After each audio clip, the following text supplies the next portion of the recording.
Welcome to DMM Downloads.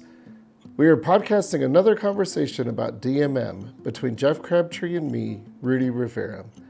Jeff and I are teamed together in Northern Colorado in a ministry we call DMM NOCO. DMM NOCO is unleashing disciple-making movements in Northern Colorado, and we thought it a good idea to start a podcast as a way to bring awareness and resourcing to ordinary people who are passionate about making multiplying disciple makers in our natural networks. Thanks for joining us in this journey. We hope you get a DMM download from this conversation. Well, hey, Jeff. Rudy, we're back again. We are back again, and something I want to highlight before we jump into today's download. You don't even know this, Jeff. Yeah, go for it. We're past the 20 episode mark. Really? Wow. Which, for Progress. some, We're learning. yeah, and for some, they may just seem like, those newbies and it's barely getting going, and that's probably true. But there is an element of, we're committed to trying to bring these downloads to each other and to anybody that wants to listen. So we're glad that you're here and listening, to this episode. Now, if this is your first episode you're listening to, you're still catching us on the front end, so you could jump back to the earlier episodes and re-listen to the first 20-something episodes. But for today, we're going to do another episode, another download on the habit of multiply. And so, Jeff, take it away.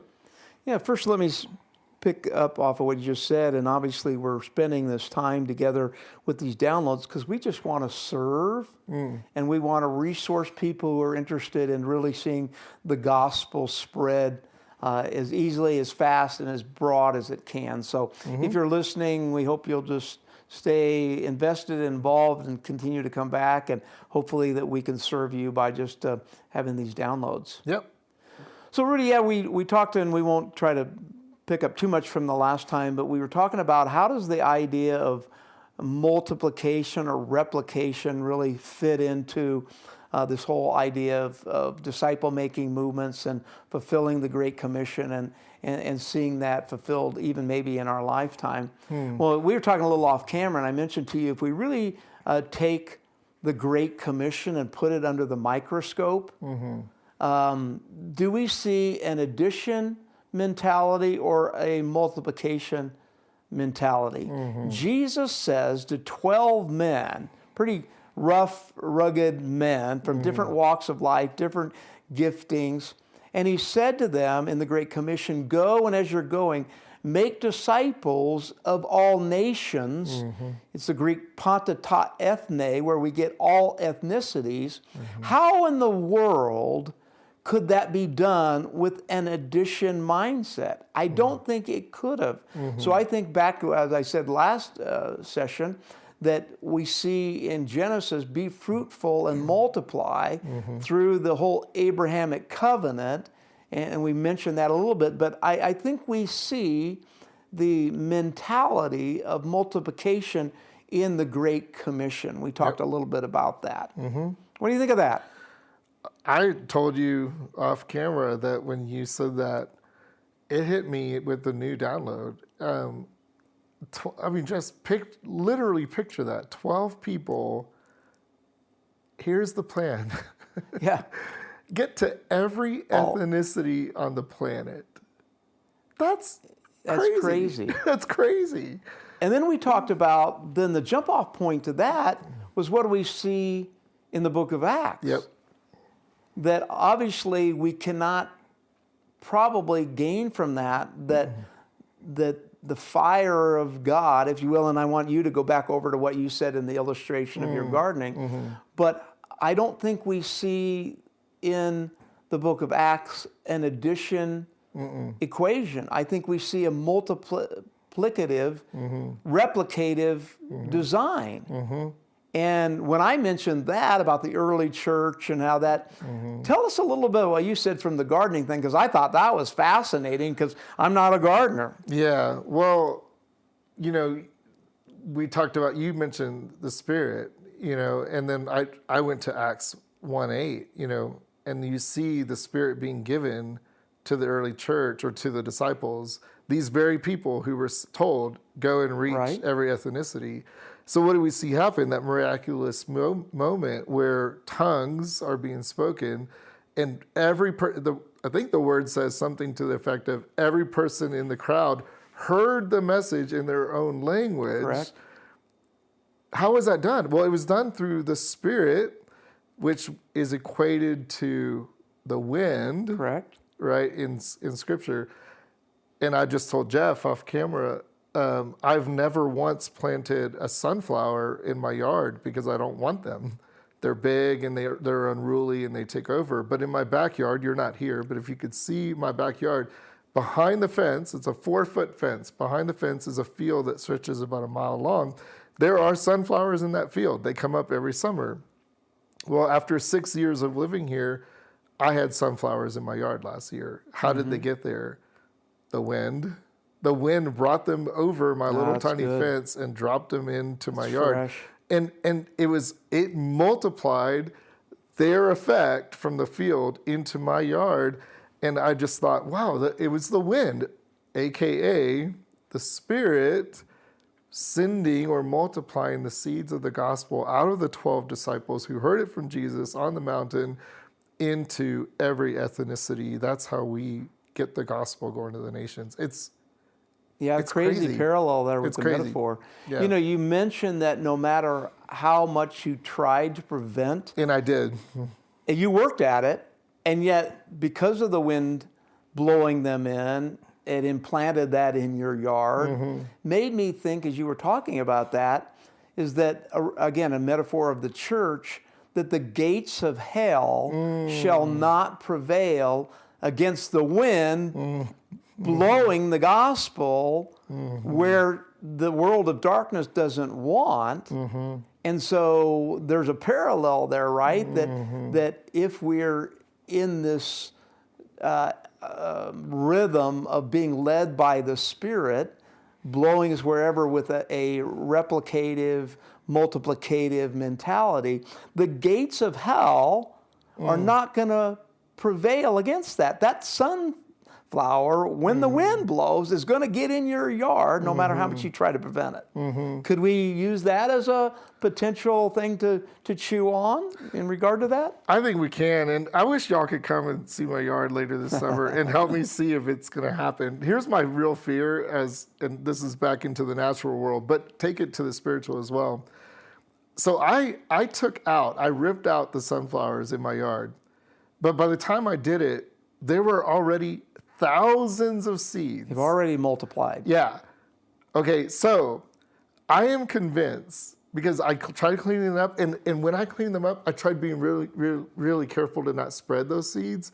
But Jeff, I'm actually really convinced I'm going to have more sunflowers this Yeah, a year lot. than last Right. year. And that's really annoying as a gardener for me, but it's really a great picture of the gospel, right? If God wants to take it, and he does want to take it, he wants to send it through his Spirit into places, to your point, where the gates of hell will not prevail. Correct. I think to me, it gives me a question of what is impeding that then, Jeff? Can we speak to multiplying again, the habit of multiplying? Let's take it down into our practical. What are we doing or not doing that is going to allow the church, the gospel to move forward towards the gates of hell? And maybe one last thing I'd say, one of the things that drew me to DMM at the beginning was its obedience-based or its application-based discipleship. What do you hear from God through his Spirit, through his word, and how do you respond? So I think if we Yeah, that's respond, then we see him work. That's what he wants to do. Anyhow. Yeah, thoughts, no, that's questions? good. And again, we don't know how far we want to dig down underneath this, but it makes me think, in Isaiah it says, "Behold, I'm doing a new thing." And we could talk a little bit about that. But I do think that both of us being in full-time ministry for a long period of time, what's going on today, and we won't talk global, even though we could, we're just talking about maybe North America or the continental United States. Something seems to be shifting. And one of it, as I think, is this whole idea of multiplication and replication. has been put on the radar for us to take a look is our model, our forms allowing or creating that kind of mentality. And so in DMM, again, this is more theory and broader than what you just asked.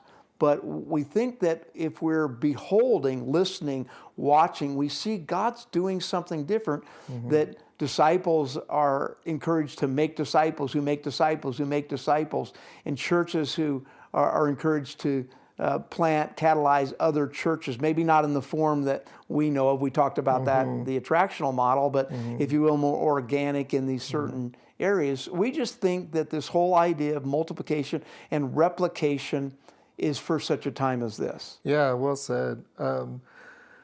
As we kind of move towards the back end of this download, maybe 4 to 5 more minutes here, do you have any other thoughts you'd want to share about anything you just unpacked there, or maybe even bring it down to what we experienced last night? Yeah, I think maybe our last night experience, maybe we can do one more that you people could jump back on and hear, because it's taking it out of theory or principle into practice. We say in the movement world that things need to multiply at every level. And so if we even superimpose that on our habits, we believe people need to catch God's heart for the lost. And how does that happen? I know I just share my testimony. I share my story. I did with a guy today, and he seemed interested in that. We multiply prayer. We can talk more about that. We multiply people who are engaging in the lost world where they live, learn, work, and play. We try to see a multiplicative factor in seeing Discovery Bible studies started in neighborhoods and businesses and in parks and these various places. And we see ecclesia or gatherings or church being launched and replicated in various places as well. So this whole idea of multiplication, replication is foundational to see the gospel spread rapidly in ways that it can't if we have an addition mentality. Yeah, that's really well said. I remember a few years ago talking to a husband and wife, a married couple here in town, and they do a lot of volunteer work in town and wonderful work, just amazing people. And I asked them a question about the heart of God, and I was just speaking for my own life, but also then broadening it out.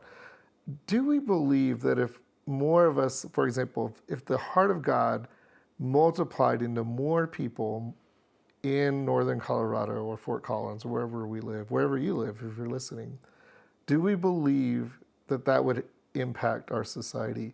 Correct. And with tears in our eyes, we all agreed. And I remember she said something like, "Is that it?" And I was like, "I think it's where it starts." And she said, "I believe that." And I remember thinking, I believe that too. God, make it so. Is that the secret sauce? Probably. But it felt like a really profound moment. Yeah. It's like, wow, guys, if we see that, let's see that multiply. And to your point, all of these habits multiply. Correct. Then we're going to we're going to live in a different place. Yeah, exactly. Yeah. So thanks, Jeff, for Rudy. this download. Really appreciate you spending time talking to us. Thanks, Rudy. Thanks, Jeff, for that engaging download. In DMM, we like to say that disciples are learners. I know I'm learning a lot from my conversations with you, Jeff. From all of us in DMM NoCo, we hope you got a DMM download from the conversation today. Don't forget to leave this podcast a review wherever you are listening online. If you found this conversation helpful, please head over to our site, dmmnoco.com, where you can find more content for your DMM journey, including a self-paced Habits of a Multiplying Disciple course. The course is designed to give you practical next steps to becoming a DMM practitioner and multiplying disciple maker. You can take that course for free at dmmnoco.com. We will be back next week with another engaging DMM download episode. Until then, may you hear from God through His Spirit and take simple steps of obedience in what you hear.